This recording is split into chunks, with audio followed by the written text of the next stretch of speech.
Émilie également. Alors, on l'a dit, dans votre livre, il y a énormément d'anecdotes, d'histoires que vous avez pu vivre. Si vous deviez en garder qu'une seule, la plus drôle, la plus improbable.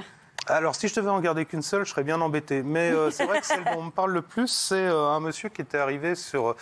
Il y avait eu un terrible incendie. On est au milieu de la nuit. Un couple est mort dans l'incendie de sa maison. Alors, je suis désolé, je casse l'ambiance, mais dans mes histoires, il y a toujours quelqu'un qui meurt. Hein. Oui, c'est un peu le fil rouge, quoi. C'est ça, ouais. Le fil rouge, ouais.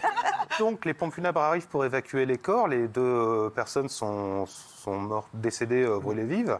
Et le frère du monsieur arrive.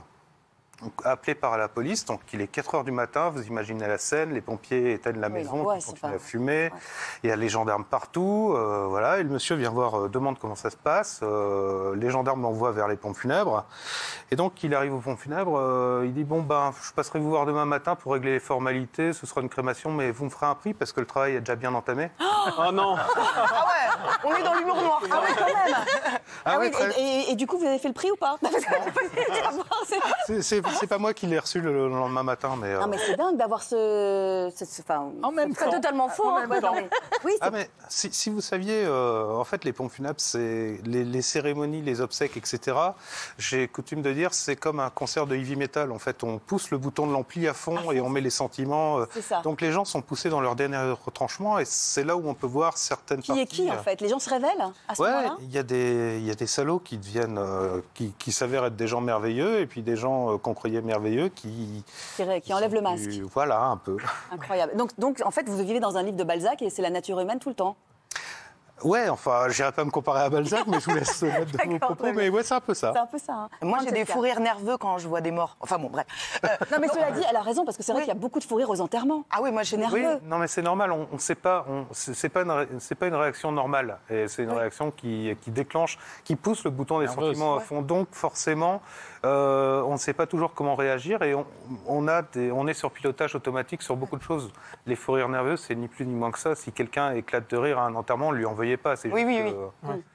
Le curseur est très haut, il ne sait plus comment gérer les émotions. Moi, ce que je voulais savoir, alors j'ai cru comprendre que là, vous étiez mariés, mais avant cela, donc vous êtes croque-mort. Qu'est-ce que vous dites à un rendez-vous galant? J'imagine que vous ne dites pas tout de suite « Salut, alors moi, oui, je m'occupe des morts ». Non, mais justement, j'ai une anecdote là-dessus. Il y a plusieurs années, hein, j'étais jeune et beau à l'époque. Vous êtes toujours vous êtes magnifique. Ah oui. Je suis moins jeune.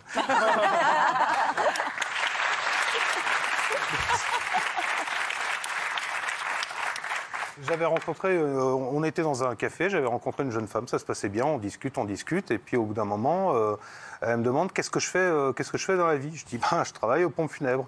Là, elle se ferme, elle me fixe comme ça, elle se lève, elle prend son sac, son manteau, elle se barre. Oh non. Mais non. Ah ouais.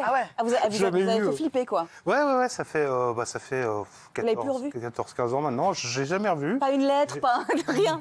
Non, et en fait, j'aurais bien aimé ne serait-ce qu'avoir une explication, mais même pas, non, elle s'est barrée. À mon avis, c'est votre métier. Hein. Oui, c'est ça. Oui, je crois aussi. Oui. J'espère. Et alors, pour terminer, juste une dernière question. Est-ce que ce métier-là fait que vous envisagez votre vie, la vie, différemment, en vous disant, de toute façon, je sais où je vais finir, donc autant m'amuser, autant avoir cet humour que vous avez, voilà, autant... Est-ce que vous pensez que ça vous a changé, ce métier? Disons que, oui, ça m'a changé dans le sens où je prends beaucoup moins de choses au sérieux, finalement. Bien sûr. Voilà, et quand je vois des gens qui se prennent la tête pour des bêtises, bon... Vous dites rien n'est grave sauf la mort. Oui, voilà. Très bien. Merci infiniment, Guillaume Bailly.